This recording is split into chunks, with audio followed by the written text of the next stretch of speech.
30 juillet 2020, donc deuxième vidéo de la journée. C'était pas prévu, mais je fais un petit complément donc à la vidéo précédente, là, Ritex Test Visioconférence. Donc je vais élaborer en fait deux algorithmes du FizzBuzz. C'est des algorithmes qui sont parfois demandés lors d'entretiens, surtout pour des développeurs juniors. Ça permet de faire déjà un petit tri. Donc t'as énormément d'algorithmes sur FizzBuzz. Tu peux déjà c'est possible avec tous les langages, donc c'est ça qui est bien. Et tu peux le faire d'énormément de façons différentes. Moi je vais t'en présenter deux. Une qui sera très claire, donc via un switch, et une autre qui sera en one line, mais qui sera vraiment pas beaucoup moins claire, quoi.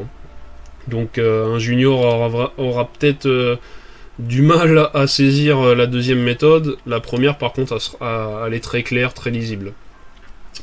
Donc le FizzBuzz, c'est quoi? Donc retourner une suite de nombres de 1 à n. Si les nombres sont des multiples de 3, alors les remplacer par le mot fizz. Si les nombres sont des multiples de 5, alors les remplacer par le mot buzz. Si les nombres sont des multiples de 3 et de 5, alors les remplacer par le mot FizzBuzz. Donc c'est parti, on va attaquer avec switch. Donc du coup on va appeler ça, on va déclarer une fonction qu'on va appeler FizzBuzzSwitch. On va être original. Et n ici on va l'appeler maxRange. On va se faire une petite boucle for let i égale 1, parce qu'on débute à 1. Sinon, on aurait mis un autre argument minRange. Hop. Ensuite, on va faire i est inférieur ou égal à maxRange. Et enfin, i plus plus. Donc maintenant, on va appeler donc notre switch et on va vérifier quand le cas est à true. Donc, case. Le case numéro 1, ça va être quand i modulo de 3 est égal à 0, donc le reminder en anglais, et du coup le reste en français, quand le reste est à 0, et que le reste du modulo ici, i modulo 5 est égal à 0 également, alors on va exécuter cette instruction. Et donc ça va être un console log FizzBuzz et on se fait un break.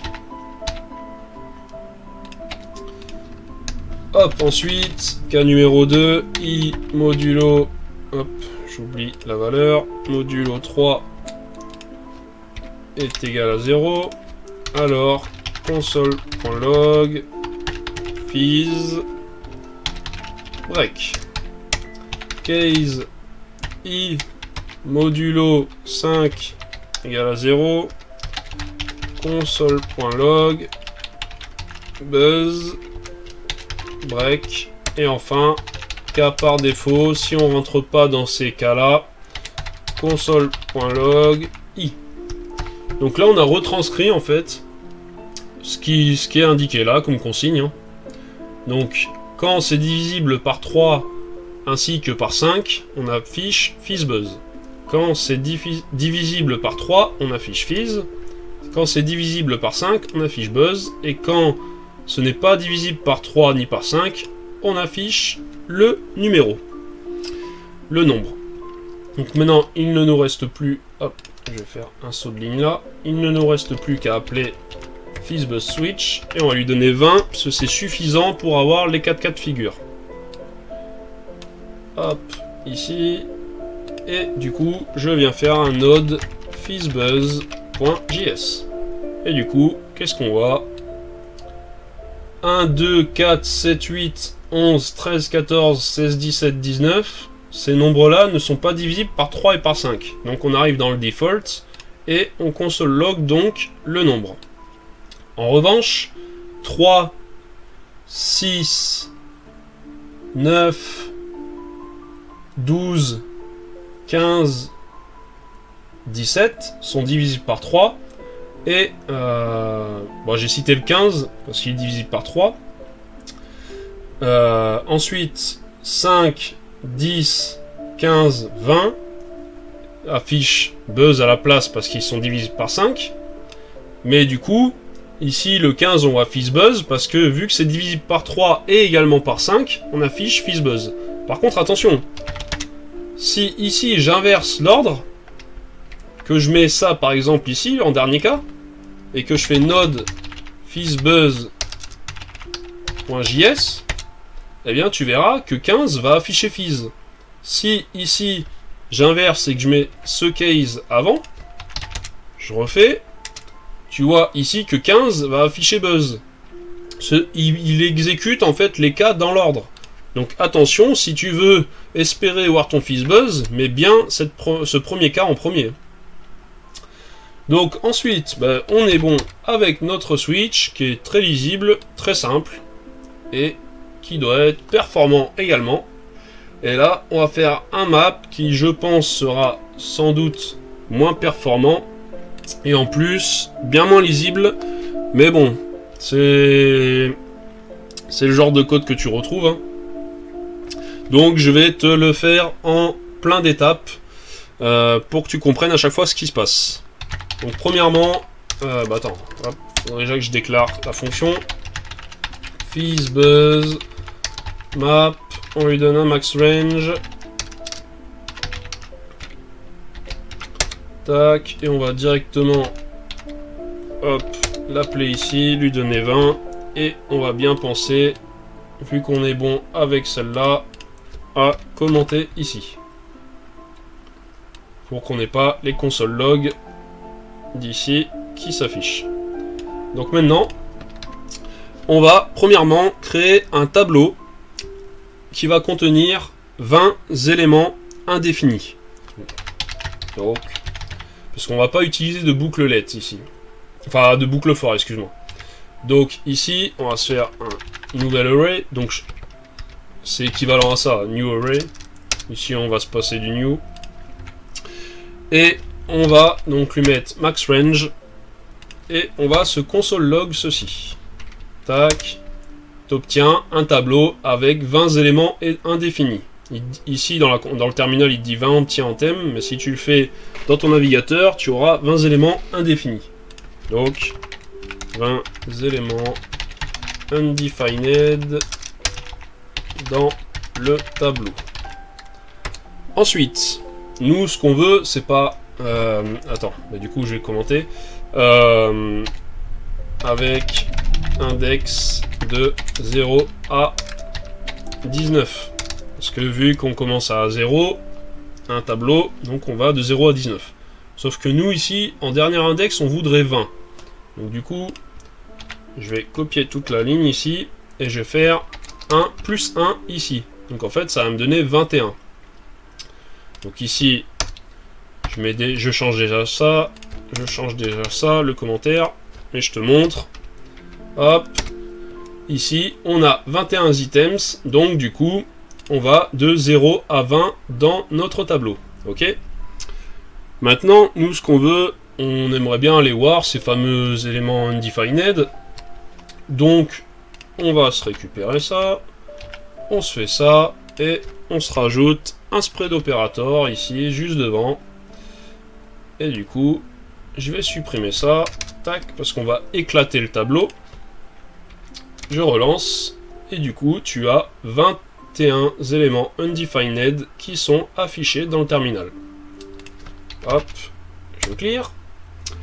Donc nous, on s'en fiche des éléments undefined, nous, on voudrait les nombres, du coup, de 0 à 20. Donc je reprends ça, je colle ça là, et nous, ce qu'on veut, donc les numéros de 0 à 20, on va pouvoir appeler la méthode keys, qui va nous retourner les index de chaque valeur, de chaque élément undefined. Donc du coup, ici, on aura, je l'écris, 21 valeurs de 0 à 20. On lance ça pour être sûr, et on a bien 21 valeurs de 0 à 20. Par contre, on n'a pas ça sous forme de tableau ici, hein. Donc, un nouveau console log, Moi, je laisse pour l'instant les autres console log. Donc, pour les mettre en tableau, c'est tout simple. Hop, ces valeurs. On met les crochets ici. Donc, 21... c'est pas élément. Hop. Tac. 21 valeurs de 0 à 20 dans un tableau avec index de 0 à 20. Donc, CS, je relance, et ici, tu as bien 21 valeurs dans un tableau avec les index de 0 à 20. Par contre, nous, on s'en fiche du 0, on commence à partir de 1. Donc du coup, on revient là, et on va devoir supprimer du coup cette première valeur 0 dans notre tableau. Donc pour ce faire, vu qu'on s'en fiche de ce tableau qu'on a créé nous-mêmes là, on s'en fiche du tableau, on va pas faire une copie, donc on va directement travailler dessus, et on va appliquer la méthode splice. Donc ici, je fais un splice, et du coup, ça part à partir du premier de l'index 0, donc du coup, je vais appliquer 1, et du coup, ça va me prendre tous les éléments à partir de l'index 1 de mon tableau. Donc du coup, je reviens là, je fais notre FizzBuzz, et là, tu vois, on a notre précédent tableau, l'état de notre tableau avant le splice, et ici, tu as le tableau après le splice. 1, 2, 3, 4, 5, 6, 7, jusqu'à 20. Donc là, nickel, on a obtenu un tableau avec 20 nombres. Arrivé à ce stade, hop, je vais me commenter tout ça. Mais maintenant, on va vouloir du coup travailler avec ce tableau. Donc, je vais me le commenter. Je vais récupérer cette partie-là. On pourrait très bien se mettre ça dans une fonction, generate an array with range, enfin bref, tu fais comme tu veux. Ici, je vais faire le truc en one line, quoi. Du coup, je récupère ça. Et je vais vouloir exécuter donc ma fonction map. Et du coup, chaque valeur, je vais l'appeler number. Donc à chaque tour de boucle, number. Je vais travailler avec ça. Et donc, du coup, je vais appliquer mon console log ici en faisant une succession de ternaires. Donc c'est pour ça que je disais déjà que ça peut peut-être casser le crâne à certains. Mais alors, la succession de ternaires en plus, ça va finaliser le truc. Donc du coup, je vais ouvrir les parenthèses et mettre mes instructions dedans. Enfin, mes conditions.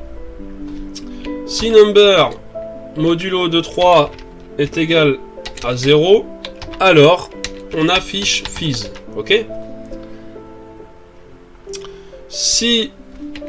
attends, on va d'abord faire si number modulo de 3 et number modulo de 5 égale 0, alors, donc ça c'est le if là, le point d'interrogation, alors qu'est-ce qu'on fait dans ce cas-là?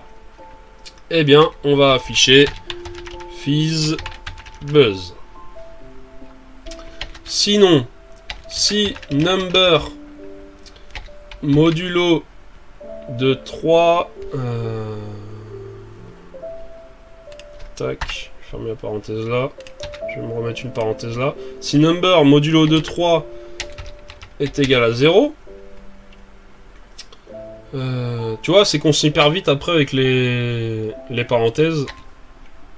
Du coup, si c'est le cas, alors on affiche fizz. Sinon, si number modulo de 5 égale 0, alors on affiche buzz. Enfin, sinon, on affiche number, tout simplement. Donc là, c'est un one line à la Ninja Code, mais normalement, ça devrait faire le boulot. Donc, je relance, et qu'est-ce que j'obtiens? J'obtiens le même résultat. 1, 2, fizz, 4, buzz, fizz, 7, 8, fizz, buzz, 11, fizz, 13, 14, fizz, buzz, 16, 17, fizz, 19, buzz. Voilà, tout simplement, j'ai le même taf. Hop, je vais supprimer ça. J'ai le même taf que ça. Donc ça, je le supprime maintenant. Tac. Sur une ligne ici, j'ai le même taf qu'ici. Sauf que, bah... Voilà, quoi. Donc, dis-moi clairement ce que tu préfères. Moi, personnellement, c'est clairement le Switch, hein. J'arrive sur un code, je vois ça, je comprends direct. Là, j'arrive, va falloir que je passe quelques dizaines de secondes avant de comprendre exactement tout ce qui se passe là. Surtout avec l'imbrication de ternaire. C'est ça casse bien le crâne. Donc, à la rigueur, tu peux... Bah après, t'es plus en one line, hein. Et au final, tu vas arriver limite... bah tu vas arriver même au même nombre de trucs là si tu veux aérer le truc. Si tu fais un console log ça, que tu te fais ça, sinon ça, sinon ça, sinon ça.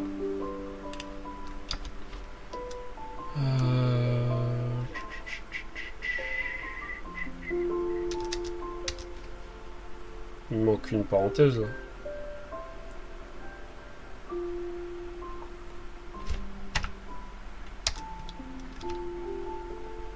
Non, mais en plus, tu vois, je sais même pas ce que j'ai fait. Bref.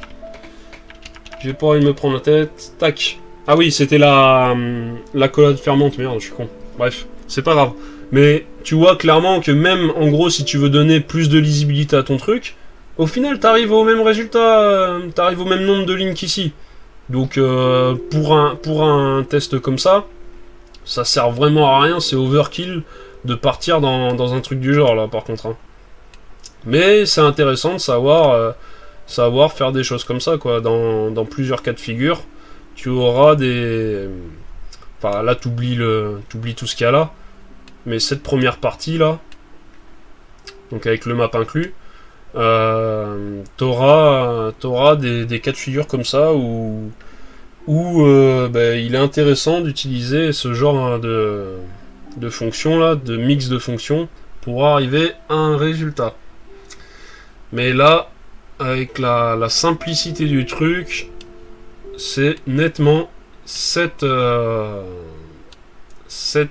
algo là que personnellement, hein, j'ai pas un niveau de dingue, hein, mais c'est personnellement cet algorithme là que je recommanderais. Parce que le switch il est parfaitement lisible, tu comprends direct que si c'est ce cas là tu fais ça, si c'est ce cas là tu fais ça. Je trouve ça plus propre qu'un if else ici. Donc voilà, 18 minutes, je vais arrêter là. Donc j'espère que cette vidéo sera utile à tout débutant. Je me doute qu'une personne expérimentée, ça la fera sourire, ce genre d'algo de test quoi. En même temps, c'était pas la cible. Voir certains de mes tutoriels pour avoir des trucs beaucoup plus péchus. Allez, sur ce, bonne journée à tous, et cette fois-ci, la prochaine vidéo concernera vraiment un tuto ou un pseudo-cours JS. Tchuss!